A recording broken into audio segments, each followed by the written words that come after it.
in the shadows of late 19th century Chicago, amidst the clamor of progress and the allure of the world's Columbian Exposition, lurked a figure shrouded in darkness and deceit. He walked the streets with an air of confidence. His charming demeanor masked a sinister truth. His name was H. Holmes. But to those unfortunate souls who crossed his path, he was the embodiment of pure evil. Picture, if you will, the sprawling corridors of his infamous murder castle, a labyrinthine structure designed not for habitation, but for the orchestration of horror. Within its walls, hidden passages twisted like the tendrils of a malignant vine, leading unsuspecting victims to their doom. Trapdoors concealed beneath lush carpets, soundproof rooms stifling the cries of the damned, and a network of secret chambers where the echoes of terror resounded endlessly. Holmes himself was a paradoxical enigma, possessing the allure of a gentleman and the soul of a demon. His piercing gaze held the promise of salvation and the curse of damnation, luring in innocent souls like the moth to a flame. Yet behind closed doors, his true nature was revealed, a sadistic predator, reveling in the suffering of others with a cold detachment that defies comprehension. As the fog of history shrouds his legacy in myth and legend, one thing remains certain: the name H. Holmes will be forever synonymous with the darkest of depths of human depravity.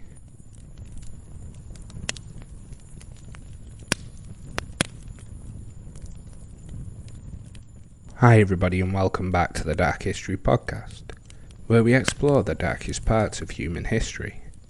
Hope everybody is well. I'm Rob, your host as always. Welcome to Season 3, Episode 4. Holmes is where your heart is. H. Holmes, America's first serial killer. The disturbing life of H. Holmes is pretty grim, but it's also steeped in myth and legend. The notorious American serial killer is synonymous with his victims and his murder castle. But sometimes in history, things aren't what they seem. And with his murder castle, this may all be nonsense. Surprisingly, this American serial killer also could be the infamous Jack the Ripper.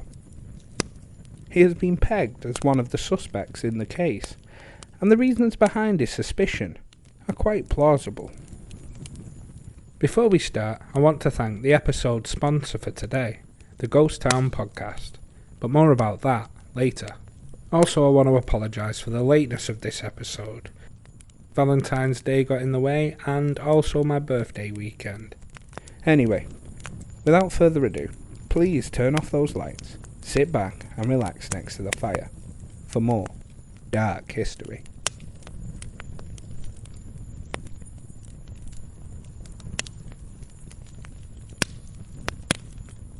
Herman Webster Mudgett, better known as H. Holmes, was born on May the 16th, 1861, in Gilmanton, New Hampshire, USA.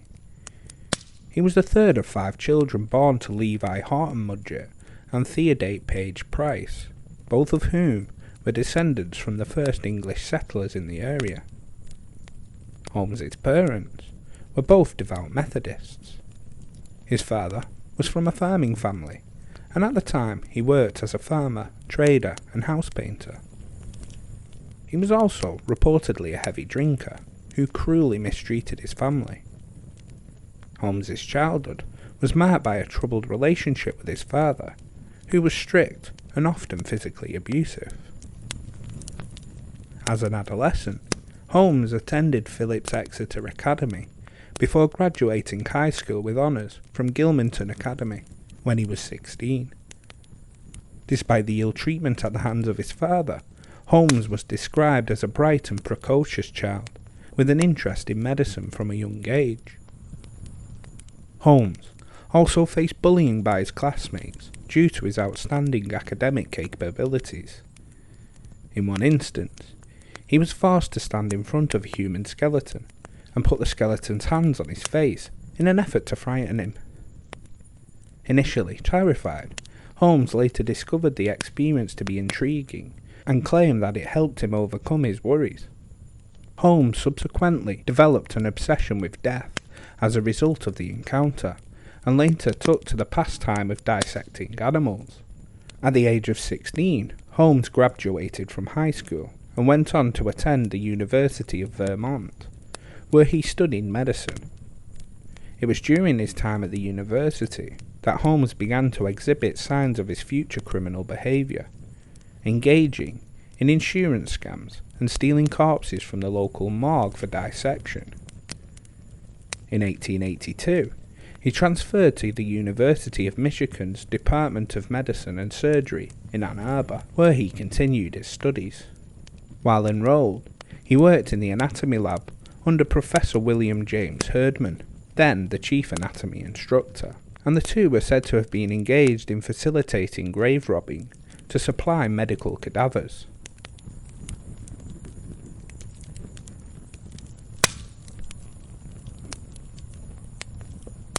After graduation, Holmes had apprenticed in New Hampshire under Nahum White, a noted advocate of human dissection. 2 years after graduating, in 1884, Holmes moved to Chicago, where he took on the alias of Dr. Henry H. Holmes, aka H. H. Holmes, and began to work at a pharmacy. He came across a drugstore at the northwest corner of South Wallace Avenue and West 63rd Street in the Englewood section of Chicago. The drugstore owner, Elizabeth Holton, gave Holmes a job. He proved to be a hard-working employee, eventually buying the store. Contrary to belief, it wasn't here that he committed his first known murder. In a lot of sources, it's claimed that he killed the business partner and collected the insurance money. But this is not true. By 1886, Holmes had purchased the pharmacy in the Englewood neighbourhood of Chicago. Holmes also purchased an empty lot across the street, where construction began in 1887 for a 2-storey mixed-use building, with apartments on the second floor and retail spaces, including a new drugstore on the first floor. Later this building would become known as the Murder Castle. Ever the swindler, Holmes declined to pay for the architect or the steel company for the building and the services that they had provided. The two companies would take him to court in 1888. Despite his reluctancy to pay anything, in 1892 he added a third floor, telling investors and suppliers that he intended to use it as the hotel during the upcoming World's Columbian Exposition. The Exposition, also known as the Chicago World's Fair, was held from May the 5th to October the 31st, 1893, in the city to celebrate the 400th anniversary of Christopher Columbus's arrival in the New World in 1492. Unfortunately, here, I'm about to burst the proverbial evil mastermind bubble that surrounds H. H. Holmes. Contemporary accounts report that Holmes built the hotel to lure tourists visiting the Exposition in order to kill them and sell their skeletons to nearby medical schools. Although he did have a history of selling stolen cadavers to medical schools, Holmes had acquired these wares through grave robbing rather than murder. Likewise, there is no evidence that Holmes ever murdered exposition goers on these premises. The yellow press labelled the building the Holmes Murder Castle, claiming that the structure contained secret torture chambers, trapdoors, gas chambers, and a basement crematorium. None of these sensationalised claims were true. Other accounts stated that the hotel was made up of over 100 rooms and laid out like a maze, with doors opening into brick walls, windowless rooms, and dead-end staircases. In reality, the third-floor hotel was moderately sized, largely unremarkable, and uncompleted due to Holmes's disputes with the builders. It did contain some hidden rooms, but they were used for hiding furniture Holmes had bought on credit and did not intend to pay for.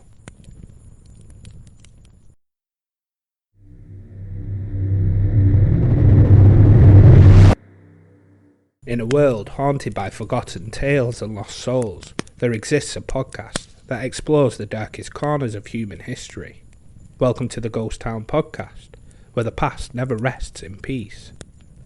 Join Jason Horton and Rebecca Lieb as they uncover the mysteries of the paranormal, true crime, and forgotten stories from around the world. With each episode, Jason and Rebecca take you on a chilling journey through haunted hotels, abandoned malls, infamous murder scenes, and weird historical events. With new episodes twice weekly, and a catalogue boasting 560 episodes to listen to, you will find anything from the terrifying tales of the Cecil Hotel to the curse of King Tut's tomb, and anything in between. I myself am an avid listener to the show, and love the informative, yet relaxing setting to some heavy subjects. Not only can you find the Ghost Town Podcast on your preferred podcast listening platform, you can also check out the Ghost Town Pod's videos on Instagram and TikTok at Ghost Town Pod. There will be a link to that in the description below. So join Jason and Rebecca on the Ghost Town Podcast, where history haunts the present.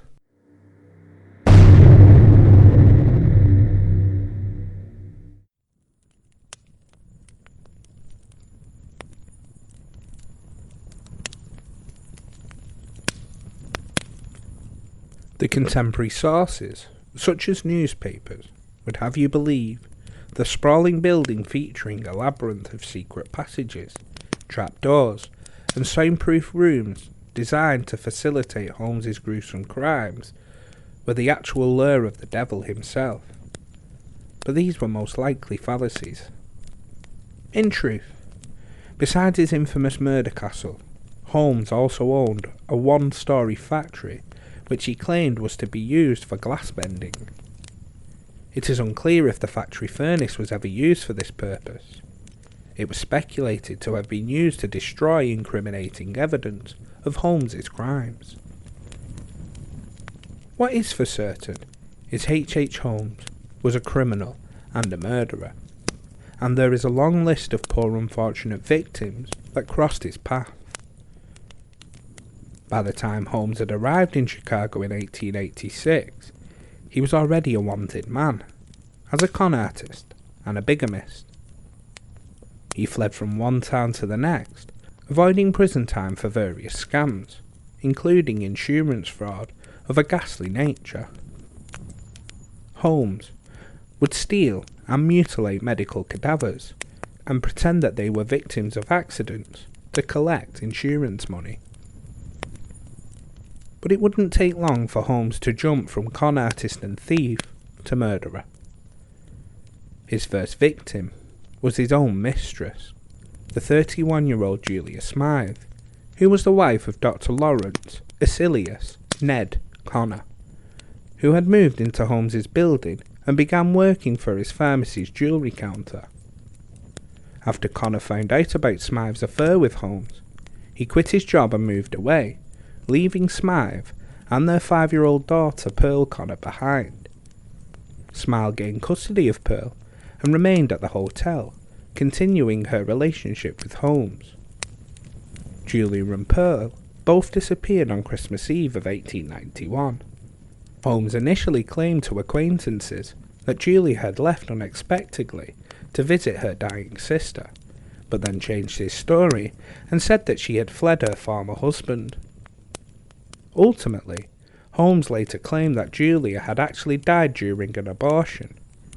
Despite his medical background, Holmes was unlikely to have experience in carrying out an abortion, and mortality from such a procedure was high at the time. Holmes then claimed to have poisoned Pearl, likely to hide the circumstances of her mother's death. A partial skeleton, possibly of a child around Pearl's age, was found when excavating Holmes's cellar.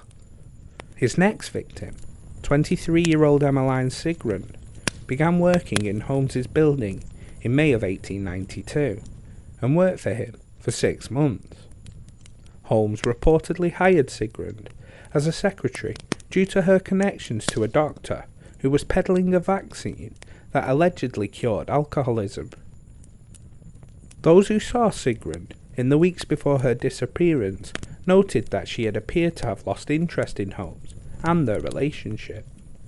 Sigrun was last seen in December of 1892.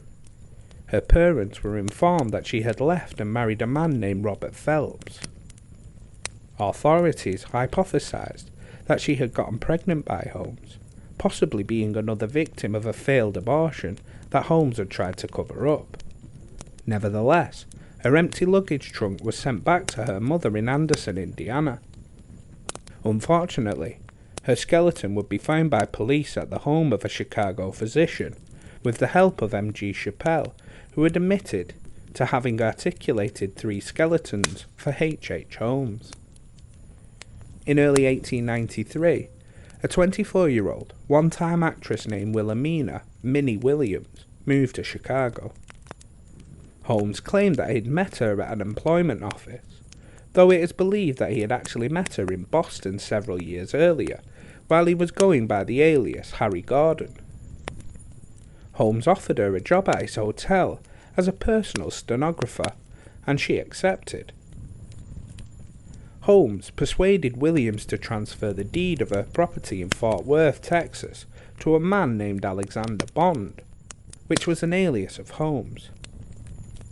In April of 1893, Williams transferred the deed, with Holmes serving as notary. The following month, Holmes and Williams presented themselves as husband and wife, renting an apartment in Lincoln Park. Minnie's younger sister, 18-year-old Anna Nanny Williams, came to visit.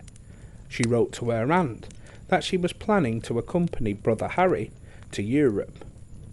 In it, she signed off with the message, "Brother Harry says you never need to trouble any more about me, financially or otherwise.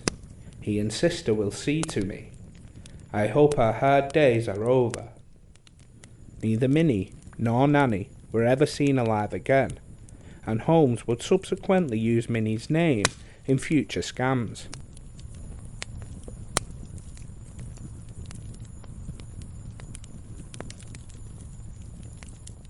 Holmes also had a list of suspected murders attached to him, which were proven after his death or could never be proven. A 68-year-old creditor of Holmes, named John de Bruille, died of apoplexy on April 17, 1891, in the Castle's drugstore. De Bruille collapsed and died shortly after Holmes poured a black liquid down his throat, according to a witness, but foul play was not suspected. In 1895, it was determined that de Bruille's life was insured and that Holmes had profited from his death. In 1891, Emily Van Tassel disappeared after working at Holmes's drugstore. Holmes spoke of her in his confession. In 1897, Van Tassel's name was cited on a list of suspected victims, and Van Tassel's mother believed that she was a possible victim. A man known only as Dr. Russell had an office in the castle and went missing in 1892. Holmes mentioned killing Russell in his confession. Kitty Kelly, a stenographer of Holmes, also went missing in 1892. John Davis of Greenville, Pennsylvania, went to visit the 1893 World's Fair and vanished. In 1920, he was declared legally dead. Harry Walker of Greensburg, Indiana, went missing in November of 1893. He was alleged to have insured his life to Holmes for $20,000 and wrote to friends that he was working for Holmes in Chicago. Holmes and his associate Benjamin Peitzel took George Thomas out to a Mississippi swamp on the Tombigbee River in June 1894, killed him, and disposed of his body. Holmes also confessed to the murder of his second wife. Milford Cole of Baltimore, Maryland disappeared after receiving a telegram from Holmes to come to Chicago in July of 1894. An additional possible victim was Lucy Burbank. Her bank book was found with human hair in the chimney flue at the castle in 1895. Allegedly, in his confession, Holmes claimed to have killed 2 persons in Lake County, Illinois, sometime in the 1890s, which was confirmed years later when the remains of an unknown man and an unknown woman were found on a farm in 1919, 23 years after his execution.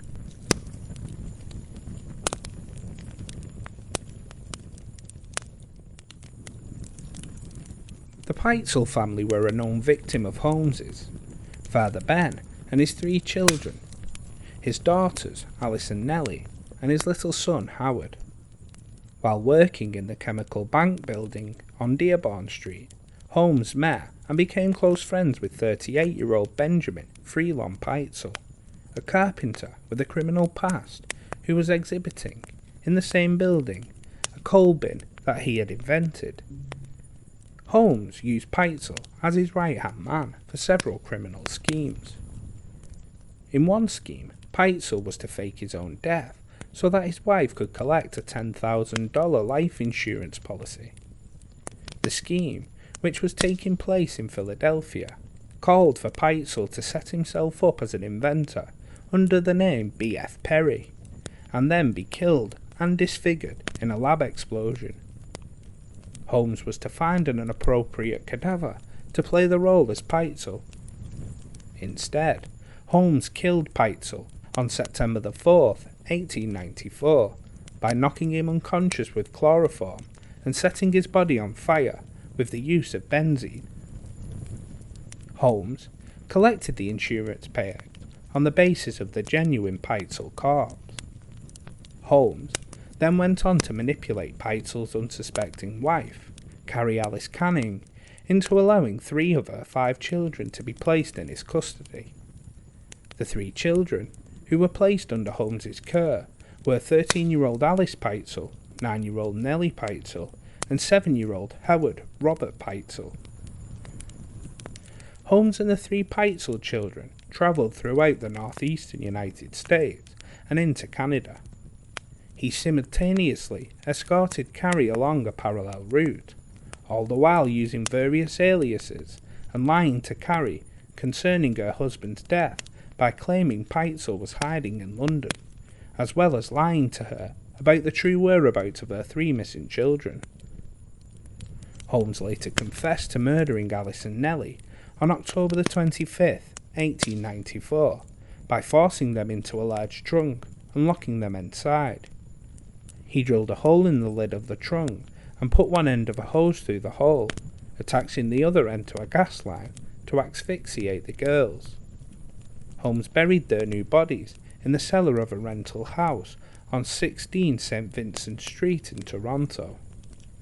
On July the 15th, 1895, Alice and Nellie's bodies were found in the Toronto cellar. Holmes was reported to have visited a local pharmacy to purchase the drugs which he had used to kill Howard Peitzel on October the 10th, 1894, and a repair shop to sharpen the knives that he used to chop up the body before burning it. Later, authorities found teeth and pieces of bone among charred ruins that belonged to Howard in an Indianapolis cottage that Holmes had rented. After several weeks of outrunning authorities, Holmes was finally apprehended in November 1894. During his time in custody, he gave numerous stories to police, once admitting to killing 27 people. Convicted in 1895, Holmes appealed his case but lost. Estimates of the total number of people Holmes killed range from 20 to as many as 200 victims. Holmes died on May the 7th, 1896, when he was hanged for the Peitzel murders, roughly 34 years old at his death. The Beast of Chicago was buried in Philadelphia.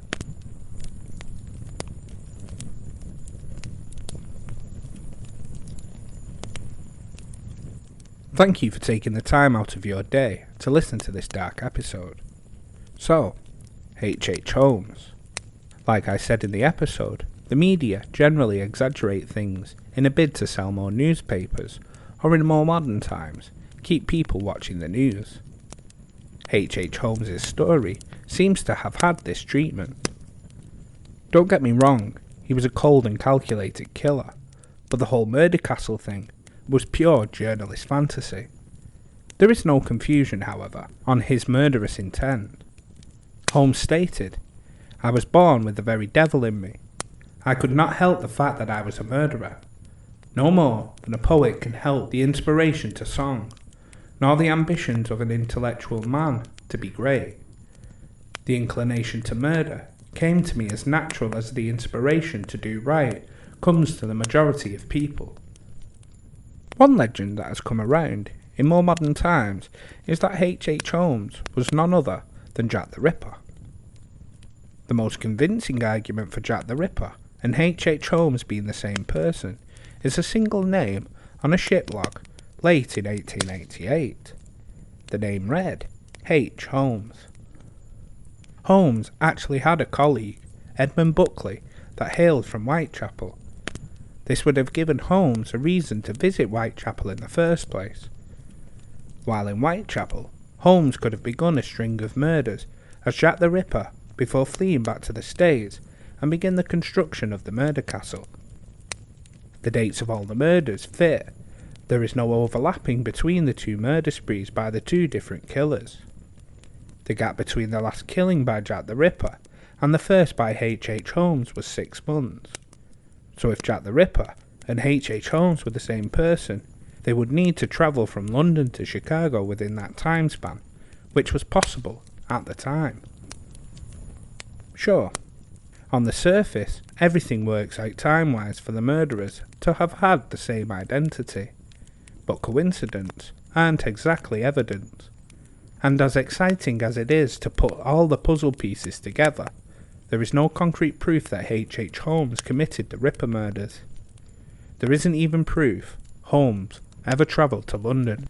Anyway, if you could please drop a review on the show, it really does help the podcast out. The more reviews, the more the algorithm pushes the show out there. If you think friends and family may be interested in the podcast, then share it with them. Links to all socials are below. I know adverts can sometimes be a pain, but if you would like ad-free episodes, a link to the show's Patreon is also below. Not only do you get ad-free content, here is where you can find my other podcast, This Week in History. This is a dive into the week's grisly, gruesome, or just random events throughout history. The Patreon is for people who want to support the channel, but don't feel like you have to. As always, if you've been listening for a while and not subscribed, please do that. In that way you never miss an episode. So with all that out the way, thank you again for listening. Join us next time for our next episode as we delve into another event and more dark history.